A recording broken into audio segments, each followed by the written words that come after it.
I am unashamed. What about you?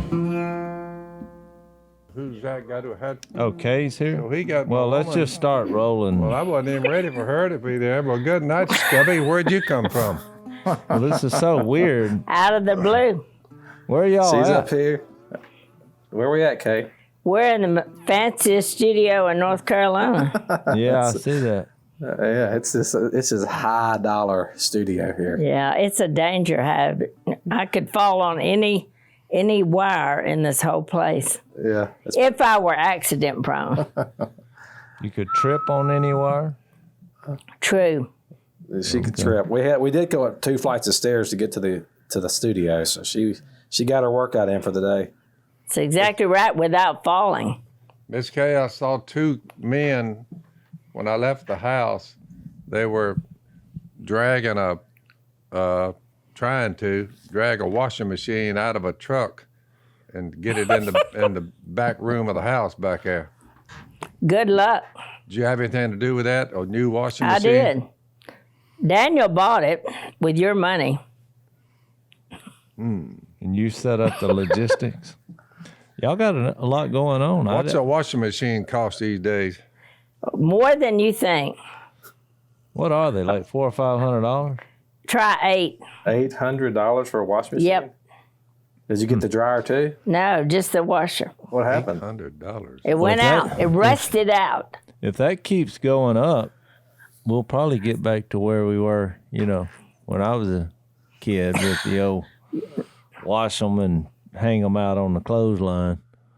That's where we started, and wash day was a big event. But it would go a long way on barbed wire fences. You could put a lot of clothes on barbed wire fences and get them later. I guess you'd get a whole. Yeah, Phil, you did it on tree limbs. On tree limbs? Yeah, when I helped Granny, we ran out of fence, so we put them on tree limbs.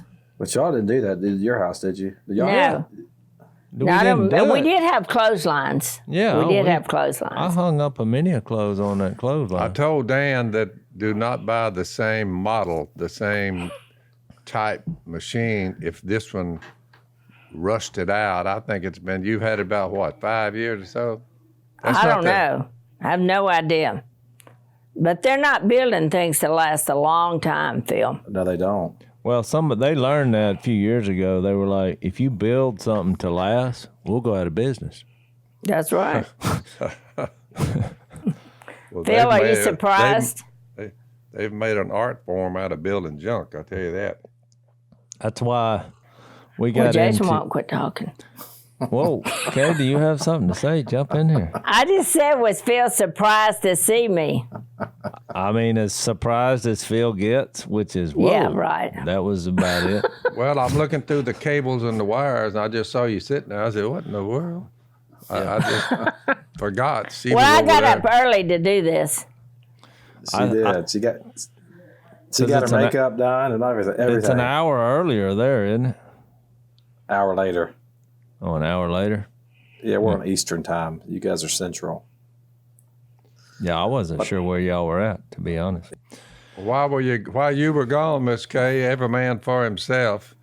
Yesterday's menu was a ham sandwich about 12 o'clock. And then for supper, I had a peanut butter and jelly sandwich. So I had 2 sandwiches That yesterday. sounds healthy. Yeah, I feel good about it. And I assume somebody's feeding the dogs. Well, I'm glad we got all this. I guess y'all don't talk on the phone or whatever. She just leaves, and then when you come back, you assess the situation. So When you get our age, you just kind of... She brought about 20 people up here with her, so she's got a crew with her. What's the project? I always travel with a crowd. What's the project y'all have going on up there? Okay, why did you come up here? It's called Exploring North Carolina. Oh. And eating with my kinfolks. She comes up about 4 times a year now, so you need to get your little Airbnb up here or something. That's an idea. Yeah, that's what you need to do. Well, my plane was full. That was fun. Yeah, so we had a big dinner last night. Tonight we're going to cook. I don't know what we're going to cook tonight. Well, it's a light because we're eating out for lunch. Okay, yeah, we're going to Rocky's Hot Chicken, Nashville Hot Chicken. That's what we're doing tonight. So we're having a good time, though. Well, good. Sounds good. That was weird, Phil, when he just said that every man for himself. You know, one of our volunteers for Mia's fun day with all the families that we help through her charity, one of the volunteers was Lulu, and was your brother's daughter. Of course, he's moved on to the afterlife, but we started talking, and we brought up memory lane. Kay, you would have loved it. Why didn't you record it? What was disturbing is I found myself apologizing for most of the stories that she was telling. But so I was telling Phil about it before we started airing. But a lot of the problems was one of the things Phil just said, because that was the mantra when he just said every man for himself, because that pretty much depicted my childhood. Yeah. So she was like, that my parents, which were my aunt and uncle, she said they would just dump us off down there on the river with no explanation of when we're coming back, how long you'll be here, or she said any kind of drive away. Yeah, she said, and there was no skill set on how to survive. No, well, the cousin war, she called them cousin wars, Zach. I agree. It was like a bunch of feral kids running around, and if the younger you were on the bottom of the totem pole, so you got the brunt of the wrath. And I must say, Jace, you were definitely the meanest of all the cousins. Well, she said that also. She said, I've never seen a more mean kid. I said, hey. It was every man for himself. I used that phrase that you just used. And so He's a fighter. He was a fighter. We brought up the who's a man, and because I said I was told constantly, it was, who's a man, survive. And so it was pretty. So I apologized. I said, look, I'm not sure. It was crazy times.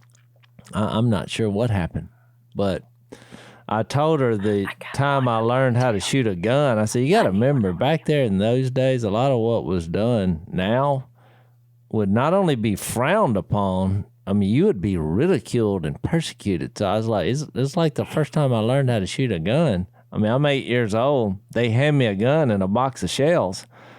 So I'm looking around on what everybody else is doing, all the adults, on how this is going down. So when I shot the first time, of course, I had a 12-gauge Magnum that was taller than me. And so I looked up for help, like I must have done something wrong. Phil was like, hey, what are you doing? You got to lean into that thing. Who's a man here? And so that's what I'm saying. It was a miracle that nobody got hurt. So that was the line, who's a man? You ever heard that guy? That was the line. Who's a man? Years of that. Well, what about us getting thrown out of the Halloween carnival, Jason, for you fighting as we were coming in, and then they just threw us out? Well, we had at Pinecrest Elementary School. Jason starts a fight, and we couldn't even get in the door. Well, I mean, there's some truth in there. I remember we had organized it was kind of a gang fight, but half of my gang didn't show up. So the result was we just got pummeled, Well, why did we get kicked out? We're just your family, and the whole family had to go. Well, you raised him. That's why. They blamed you for it. Okay, I think it was that mantra of, in some places we just didn't belong. Well, I think I hung out with the wrong cousins because I remember me and Jep went to an LSU game when we were in college, and we got in somewhat of a gang fight. But my only backup was Jep, and we were at a get together after the game, and I ended up getting in an altercation with a young gentleman who was way smaller than me, so I wasn't really afraid of him. I thought I could take him. Well, what I didn't know was that with him were about 15 guys. He was a trainer for the swim team. And the next thing I know, these guys jumped on me, and Jep was nowhere to be found. So No, he's good. He's a good runner. yeah, I needed you for that, Jase. Yeah. Well, at some point I realized that, just because I only got a couple sets of clothes and I may not smell the best, that people are gonna at school they're gonna put you in a category, and the category what they kept calling me was poor white trash, and so I figured those were fighting words. I wasn't looking at the truth of the allegation, but so it just led to a lot of fisticuffs, I noticed another thing. If you got free lunches or reduced lunches, you weren't cool. Yeah. That when that happened, they were like, "Oh, this boy's trash," So it led to a lot of fights and different things. So, but Well, we kids survived. They can be mean. Yeah. Well, a lot of what we dealt with, Kay, with dealing with these kids, which Kay's always been really good dealing with special needs kids, and Cy has that talent too. But a lot of these kids are made fun of. Of course, this is nothing that there's nothing they can do about it. I mean, they should be lifted up.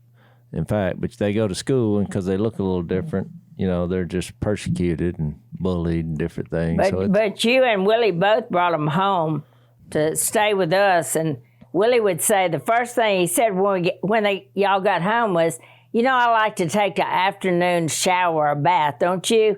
And, of course, that boy was like, no, I don't do that. And Willie said, well, I got some clothes in there. You're going to take one today. Yeah. Because he needed to. Yeah. But he was trying to be nice about it. And I like that because he would appreciate the fact that nobody was taking care of him. Yeah. Well, after this morning, what surprised me about this conversation we're having is that I was under the impression, I'm now 75, and I'm looking back at my children, which are now, they all have grown children, and I'm looking at the whole thing, and I'm thinking, I always thought until this morning that we were perfectly normal. Y'all are putting doubts in my mind about, wars and all this kind of, I said, what in the world?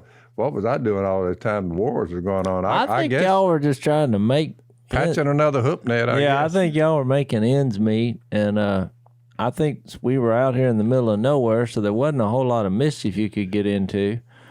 So y'all just kind of let that ball go. I mean, y'all just let it run. Now it seems like, Miss Kay, that happened so quickly, and all these children became adults, and I'm looking at them now, married, have kids in college, just graduated.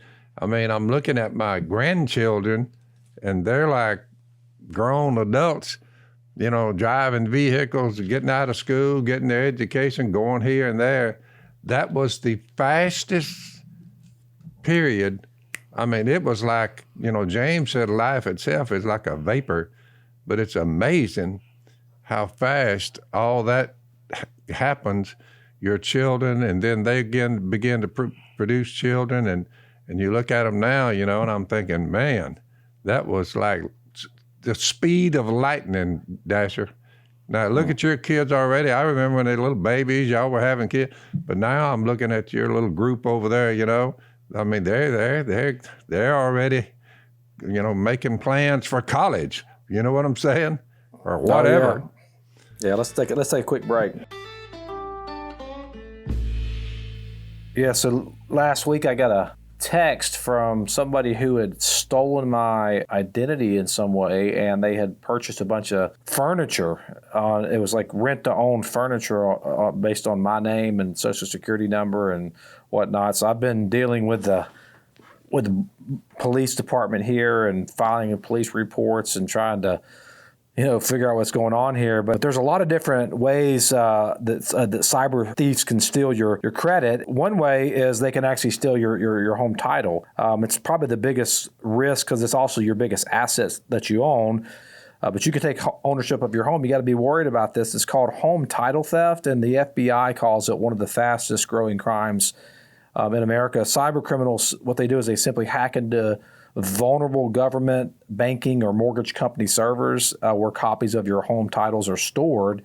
And then the criminal then forges your signature stating that you sold your home to him, and then quickly borrows money on your home and leaves you in massive debt, and you won't even know it until a collection notice shows up, kind of like I found out through a collection notice on my credit on my cell phone. But it's time to protect your most vulnerable asset. Here's what you need to do. You need to go to our partner here at HomeTitleLock.com. That's HomeTitleLock.com, and register your address to see if you're already a victim, and you might not even know it. Also, you can use our promo code, which is radio, for a 30-day free trial of protection. Again, that's HomeTitleLock.com with the promo code radio, RADIO, HomeTitleLock.com. Yeah, it happened fast. I got one that's about to graduate high school, and then we got the newborn baby, which, Kay, you got to see. Oh, she's precious. Yeah. Precious. So we're having another one so we can keep the thing going. But it does move fast. It does seem like just yesterday I was down there running at y'all's house because y'all lived up on the hill, and Granny's house, which is now gone, she was at the bottom of the hill, and there was a concrete pathway. Yeah. Which was that's where you got abused. That's where Jase did all of his fighting, beating. That was on that walkway. I remember it. And then below you guys had a number. What is it? It was not a number 2 wash tub. It was like the steel. It had a pool, but it wasn't a real pool. It was like a big metal aluminum tub that we would all we would all swim in. It was fun down there, though. Looking back at it though, Zach. I mean, correct me if I'm wrong. All of the children and grandchildren, I mean, all of y'all turned out to be God-fearing Christian people. I mean, to the person. I don't know of any rogue, any of them that's gone rogue yet. Everybody's married to their original wife, and y'all are all working for the kingdom. I guess maybe we ought to look at the positive side of it. Instead of viewing it as wars, maybe it was just a... Well, we're not viewing it as anything. It's just... Life is a war, evidently. Yeah. When you raise 4 boys, you're going to have fighting because it's like a little army. That's just the way. Remember how Jason and Willie, their biggest fight, I remember, was in the kitchen.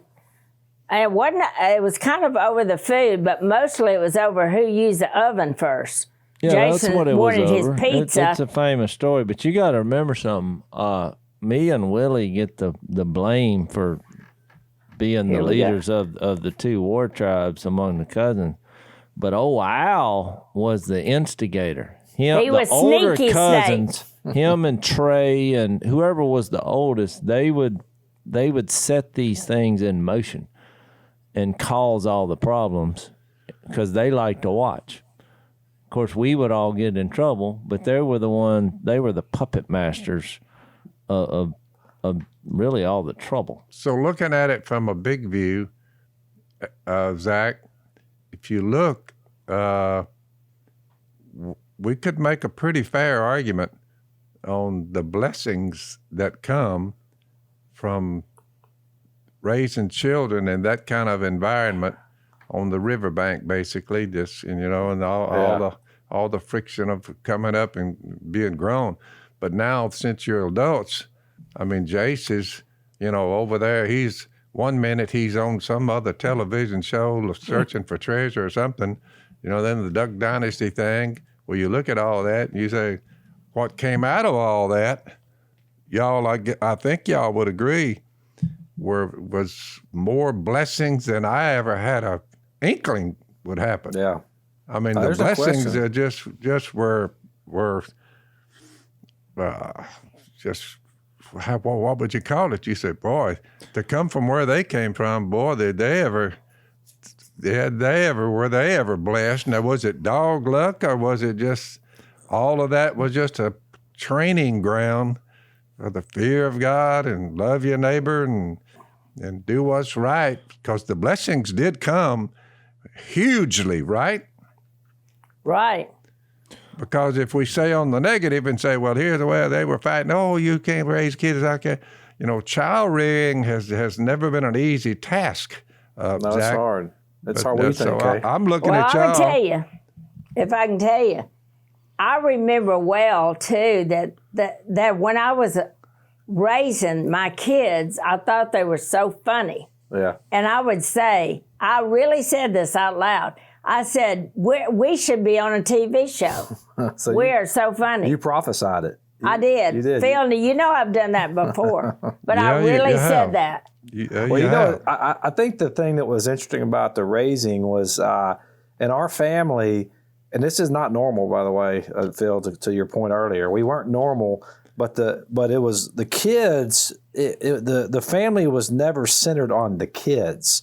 In fact, it was like we looked up, like it was like a rite of passage. If you could once you got to sit down at the domino table or the spade, you got to be involved in the spades game. Whatever it was, that was like a rite of passage. That's and right. I think that now a lot of families in our country and our society is so focused. We build families around kids, and I think that's very dangerous because it robs these kids of personality. I think that's one of the reasons why all of us have strong personalities, and because we were down there basically reenacting what you guys were doing. Of course, y'all weren't fighting quite like we were, but we were figuring it out, you know. And I think that we all learned a bunch, you know. Yeah. So Yeah. Well, I think the difference is we were out in a place where you learn how to live off the land and those types of skill sets and all these problems we had. The difference was now most kids just get on a computer and it's kind of a fantasy land existence. And Yeah. it's not necessarily what's going on. It's how it's portrayed with images and pictures and Instagram. And so at No least question. there was a lot of conflict, but you know, it was dealt with. Yeah. I mean, one way or another, you kind of learned how to get along and deal with. If it got out of hand, I'd walk through with a belt. Oh yeah, I mean, You know, I pretty well said, if it got out of hand and blood began to flow, well, blood was flowing. I would come in and I would right this wrong pretty quick. But I will say, Al and Jase too, and Willie, they've all told me at certain times, you know, kind of giving me a thank you for being raised the way they were. They said, you know, since we have our own children, we get it now. So it's just passed on. Whatever structure you have within a family, it's passed down from the elderly. You know, you read the family groups in the Bible, it was a very prestigious thing on the, what do they call it? What kind of system do they call it? The old patriarch system. yeah, The patriarch system, in my opinion, worked out from observing all of y'all and your children. It works better than any other. The patriarchal system, you know, the great grandparents, the great great grandparents, then just the grandparents, and then the children. If it's all handed down and passed up, we did a pretty good job at that overall, I think. No, I Y'all think you all did turned too. out. Everybody's a Christian. Everybody's has a faith in God. I mean, you know, and it wasn't forced on them. It's just the way it was. Y'all were in close, Jase was, in my unrepentant days, and then the repentance days came, you know, we began to plant the seed that we've been looking at in the book of Matthew. You know, we pretty well were doing the work of God within all of that was going on, you know, but what y'all are saying is, I would say child rearing, it's normal to have clashes among your siblings. It's a sin-cursed world, and when people, you know, get about 13 or 14, well, the sin comes into the picture and what kind of structure's in place. It's critical for how that is dealt with and how that's going to come about on what kind of man or woman you're going to be when you finally get old enough to be part of society. So Well, a lot of the problem when I brought up the older cousins and Hold on one second, Jase. Let's take a quick break before you go into that. So we've got a bunch of family in town, as we just had Miss Kay on the show, and one of the things we're going to make this week for food is our steaks. I just got our box in the mail, and I'm anxious to try the T-bones. I didn't realize this, but if you think you're eating American meat, chances are you're probably not. In fact, 80% of the grass-fed beef in America that's sold here, it wasn't actually grown in America. It's imported from overseas. But our good friends at Good Ranchers have traveled the country on a mission to help the American family. How? Well, by working together with local farms and ranches and shipping straight to your door the best quality beef. GoodRanchers.com is a safe and convenient way to order your meat. They save your family money and help the American farmer, which is something that we're all about. Here's the good news, though. It's about half the price of online competitors. So if you're doing any kind of meat subscription or online beef purchases, this is going to be about half the price, and you get a high-quality meat that's grown locally here in America. You get the steakhouse quality that you deserve at a price that every family can afford. Go to GoodRanchers.com to buy now, and if you subscribe today, you get 20% off each box of mouth-watering meats. Subscribing brings the price down to less than $5 a meal. Right now, you can get an additional $20 off, and you get free express shipping if you go to goodranchers.com/Phil or use the Phil code at checkout. That's $20 off and free express shipping at goodranchers.com/Phil. Know where your meat comes from with goodranchers.com. Al went through that patch where he just wasn't a believer. Well, it was a few years, not a few days. that's right. And so really that wasn't a result. I mean, it was a result of y'all, coming to Jesus and then being bumpy, and he's older. And so, a lot of his rebellion was the results of that was him setting up all this conflict among the cousin, which in the grand scheme of things was just a byproduct of y'all trying to get your lives right, and which eventually it was a happy ending because he comes back almost like a prodigal son.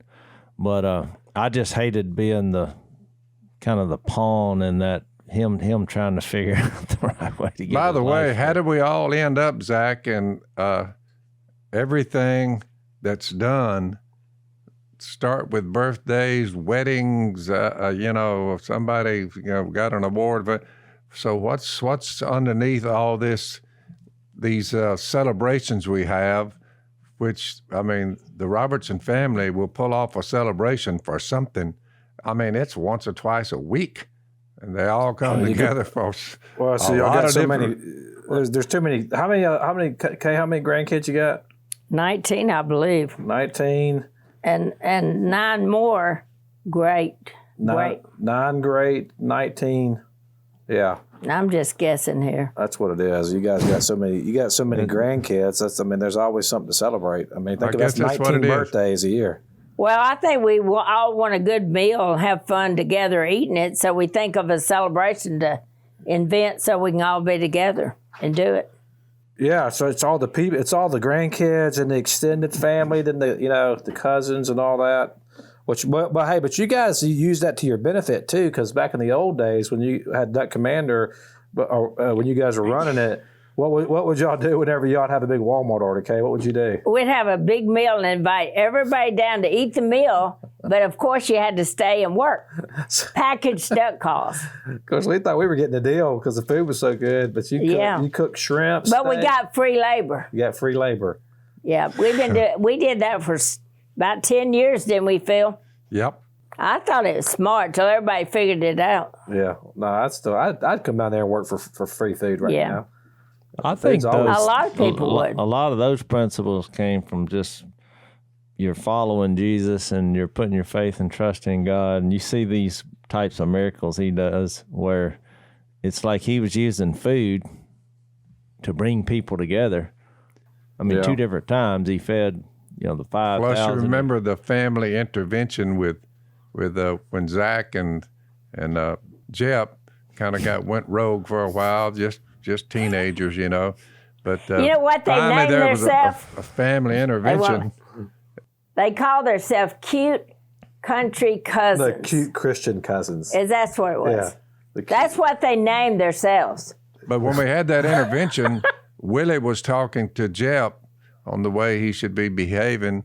Jase gave his speech. This is the way you are to behave. And older brothers, and I was there. Miss Kay was there. Alan was there. And I remember vividly when Jep heard everybody's speech on the way life is and the way it ought to be. Jep's first, he did it with a question. He said, "What took y'all so long to have this? Wow. To rescue intervention? me. Where were you? Where That's were you?" my point. All through this process, I mean, look, I was terrible, as a kid, but everybody knew where everybody was at. It was like not hidden. I mean, the conflict was That's true. was out there. Now, looking back on it, it's borderline miraculous that everyone survived, because some of these conflicts escalated. I mean, I remember there was probably a year of my life that I went to sleep, because you're the most vulnerable when you're sleeping. Yep. I figured that out. And so I had all these weapons at hand's reach in my bed. And so, and Lulu, that was one of the stories she told. She said, I just opened the door late at night. I was looking for a different place to lay down because it was too crowded in the living room. She's like, I opened that door, and all of a sudden, just things started whizzing by, bouncing off the walls. I was like, if you came into my lair while I was asleep, I threw first and then listened. I mean, it was just attack, and then see where you were at or who it was. And the remarkable thing in my mind, in the midst of all that, we look up and some people from Los Angeles, California, and New York City come to visit us and say, we want to film your family. And I'm like, I grabbed my Bible and held it up. I said, is this allowed inside the filming? And they said, whatever y'all do, we're going to film it. Well, that's which what meant we can edit that out at any point. Yeah. So here comes the tea. You guys have calmed down quite a bit by then, though, right? Well, yeah, but I mean, look, I don't know. We're taking a trip down memory lane here. I think the Lord had favor on us for whatever reason, but I do think there's something to be said about living in a real world. Yeah, where, I do too. And I even think, I mean, for me, the outdoors was my happy place. I mean, I could always just go get lost in the woods, but a lot of those skills that I learned as a kid, I mean, I'm still doing, even in some part, with the conflict, Willie creates this pond and puts all these world-class fish in it, but then they never fish it. Yeah. But I'm living across the road, and I'm like, Surprise. he's created A little. a place where I have to sneak over there and I have to catch them. Well, this morning I got All of them. Dan was telling me, BK got one. I said, how big was it? He said, it's a big buck. So this morning when I rolled in about 50 feet from where we're seated, and there was deer hanging up, and two of the bigger bucks that I've ever seen. I mean, they were two huge bucks. And I'm looking at my little granddaughter. She's about 14, I think, within a few days. How old is- 13. 13 or 14? 13. Yeah. 13. So she's 13, but she was looking at me, grinning, at her grandpa. She looking at me. She said, Papa, I got one right here. Look at it. And I was checking out the meat that they were killing. So with all of the things that family raising and all that, and the discipline required and the love, you look at all that together and you see your little granddaughter, 13, that got her a big old buck this morning. So her dad, old Stone, was skinning the deer out, So the duck blind brushing, Jase, is still here. The food regimes for the wildlife and planting all the trees we've planted, all that's just right here with us still, and we're still doing the same thing. Well, better get the pump ready in case we need to pump some water We got the food regime for the ducks and the deer. We got the water regime. When are we going to flood it for duck season? Then we got the duck blinds, get them all brushed and patched up. But all that's still going on like it was way back. We held on to that. So now we were blessed, so we've bought more land. So we've got a gigantic bunch of property right out there in front of us. We're on the edge of it right here. But it's amazing that the structure of it all, Jesus number one, still there, just like it always was. So waiting on duck season, that's part of our lifestyle. So that's pretty well a little insight for our listeners to say, because they're looking at it like, boy, whoo, you ought to see my family, with all the things they have to deal with now, the drugs and all this, So I feel pretty good about the whole thing, that we have no drug addicts among the families and no one's been murdered, and we're just trying to survive on planet Earth, I think the Jesus move was the best one, and I think he's the reason it's still working, I would say, pretty good. The life's pretty good, I will say. What about y'all? What do you say, Miss Kay? Hold on, let's take a quick break. One of the best things about adulthood was having my own sheets. Because when I was a kid, we used all the sheets to strain the berry juice from the berries that y'all would gather to make jelly. Hey. So that's good. Well, sheets are a big deal, Jase. That's why our partners here at Boll & Branch, which was, by the way, founded in 2014 by a husband and wife team, Scott and Missy, all came down to the choice to do what's right for them. Founded to give more sleepers more choices for high-quality sheets at a fair price. The golden rule, partners and customers are at the center of every choice the company makes, and I've used these sheets as well. They're amazing. We would encourage you to go check them out, too, to experience the best sheets you've ever felt. These are not straining berries, I can promise you that. You can choose Boll & Branch. Try them worry-free for 30 nights with free shipping and returns. All of our listeners, you're going to get an exclusive 15% off your first set of sheets with a promo code Robertson at bollandbranch.com. That's Boll, B-O-L-L, and Branch, B-R-A-N-C-H.com. bollandbranch.com, and the promo code is Robertson. Okay, well, I think it's wonderful, and I think we're not perfect, and we've had little fusses and things like that because we always don't agree. Jason and I had a little problem with that when he was growing up, but we cured that, and now we're just best friends. And as I am with all my boys, I'm proud of them, and I really believe that God has blessed us, and that He. When we told them marry for life, I think each one of them did it with that plan in mind. Yep. And I love that the way they've raised the grandkids, and I just think they're special. That's me. I'm pretty proud.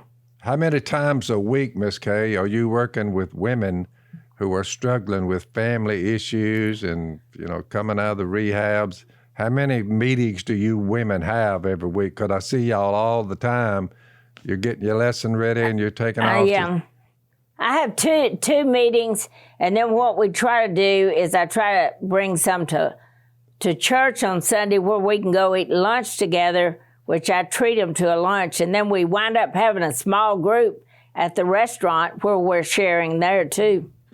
Yep.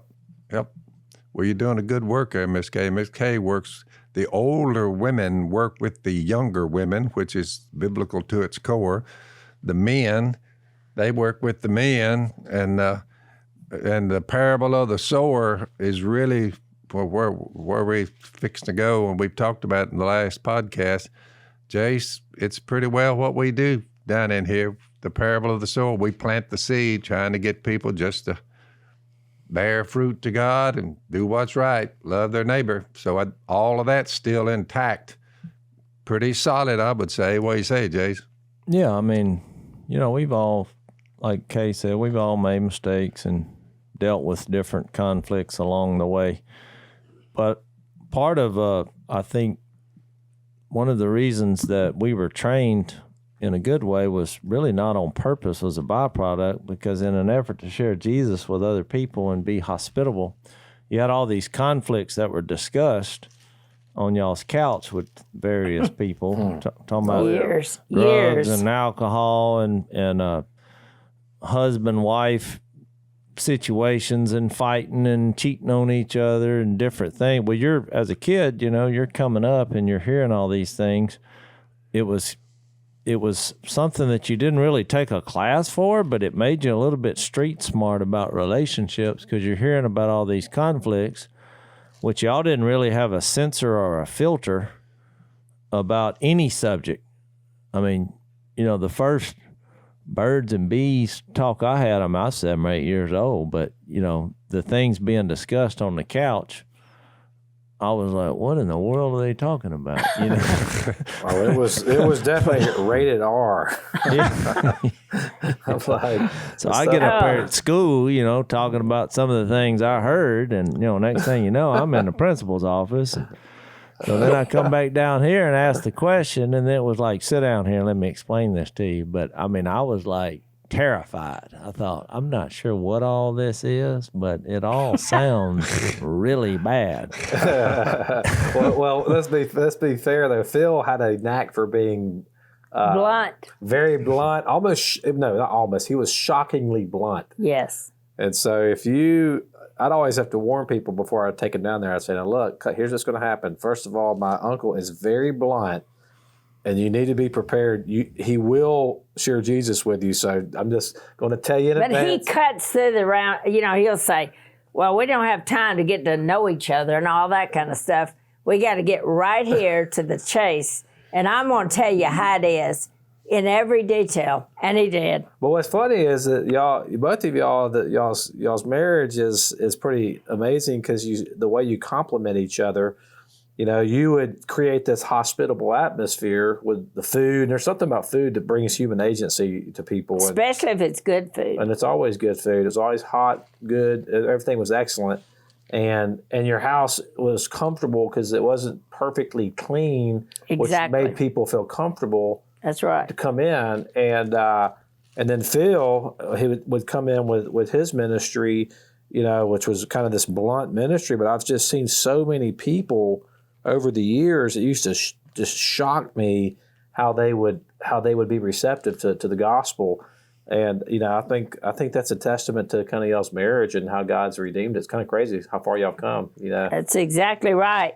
And who would have known that 2 teenagers have to get married, and then all of a sudden you don't see all that ahead. Yeah. But see, I love when I went with Phil, one of my favorite things was because it was me, my sister was much older, and then so I loved that they had all those kids. Yeah. I loved all his brothers and sisters. Of course, I felt like Sower was my real brother, and you know, I love that atmosphere. So we had it, even with that, we had 4 kids, but kind of spread out. But then we had everybody else's kids there, too. Oh, y'all. All the time. One time, a new preacher came to our church, and he wanted to meet us, and he came down. He couldn't walk through my living room because there were so many teenage boys on the floor sleeping. And he said, do you know all these? And I said, I don't know any of them. They're new. They just brought them home. Like boys bring home a dog, they brought home teenagers. A family of gatherers. Yeah, that's interesting. Well, I think something cool too about Phil, you were mentioning all the hunting. I think there's something to seeing that much. You said meat, and I mean when we would come down there to visit, you know, there was just always dead animals everywhere. I mean, there was fish. I mean, there was deer. There was always dead animals, and you think, man, how morbid. It actually teaches you.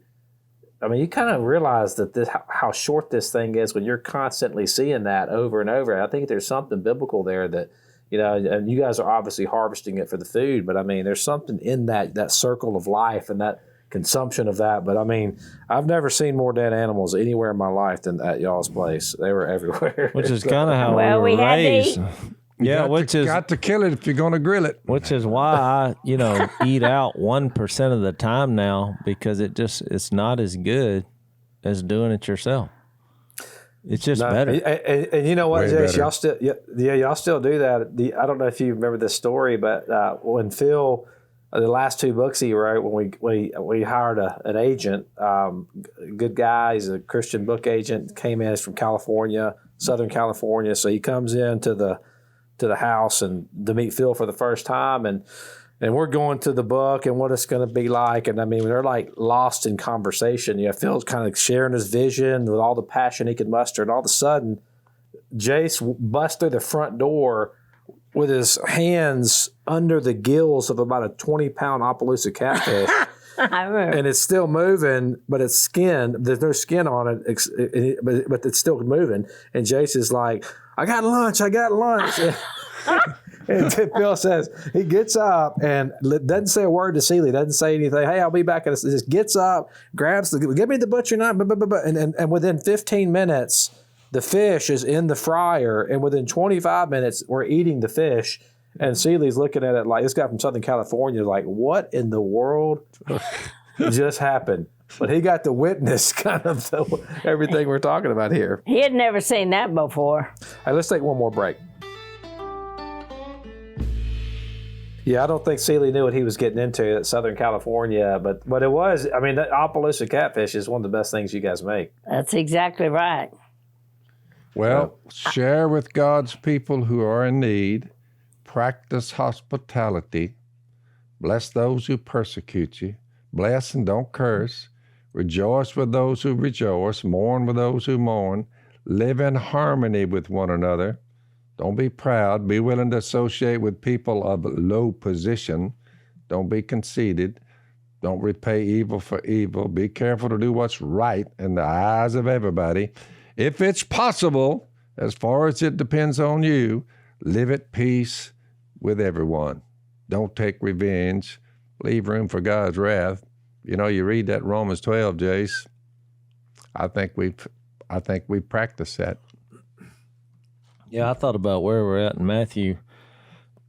In Matthew 12 and 13, you kind of see the beginning of God's plan in action at that stage of Jesus's, ministry. And how he equated, say, your mother and your brothers out there. Well, that's what I thought. And just a lot of people, they don't even deal with that, what is that, Matthew 12, 40.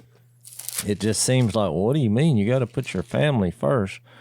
But I think when Jesus said that, well, look, I'm not going to go out there and talk to my brothers because they wanted to talk to him. He said, whoever does the will of my Father, that's who my brothers and sisters and fathers. So I do think there was a theme in all that, which was y'all's conversion to Jesus.